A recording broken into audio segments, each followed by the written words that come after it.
हरे कृष्णा। अच्छा करोगे तो अच्छा फल मिलेगा। मेरी आज की कहानी का शीर्षक यही है। मैं अपनी कहानी शुरू करने से पहले आपसे गुजारिश करना चाहूंगी और मेरे चैनल को सब्सक्राइब करना ना भूलें।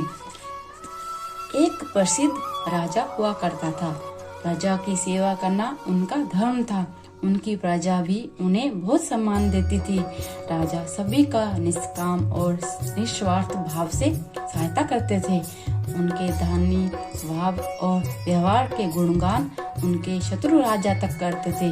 उन राजाओं में एक राजा था भीम सिंह, जिसे राजा रामधन की इस ख्याति से ईर्ष्या हुआ करती थी। ईर्ष्या के कारण भीम सिंह ने राजा रामधन को हराने की रणनीति बनाई और कुछ समय बाद रामधन के राज्य पर आक्रमण कर दिया। भीम ने छल से युद्ध जीत लिया और राजा को अपनी जान बचाने के लिए जंगल में छुपना पड़ा। इतना होने पर भी राजा को लोकप्रियता पर कोई कमी नहीं आई। हर जगह प्रजा उन्हीं की चर्चा करती रहती थी, जिससे भीम सिंह परेशान हो गया और उसने राजा को मृत्यु दंड देने का फैसला कर लिया। उसने ऐलान किया कि जो राजा को पकड़ कर लाएगा वे उसे 10,000 सोने की मुद्राएं देंगे।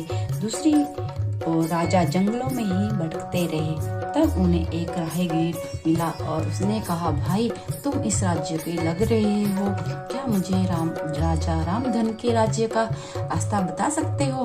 राजा रामधन ने पूछा, तुम्हें क्या काम है राजा से? तब राहगीर ने कहा, मेरा बेटा बहुत बीमार है, उसके इलाज में मेरा सारा धन चला गया। सुना है राजा सभी की मदद करते हैं, सोचा उन्हीं के पास जाकर याचना करूं। ये सुनकर राजा रामधन राहगीर को अपने साथ लेकर राजा भीम सिंह के पास पहुंचा। उन्हें देखकर दरबार में सभी हैरान थे। राजा रामधन ने कहा, हे राजन, आपने मुझे ढूंढने वाले को 10,000 सोने की मुद्राएं देने का वादा किया था। मेरे इस मित्र ने मुझे आपके सामने पेश किया है, अतः इसे वो मुद्राएं दे दें।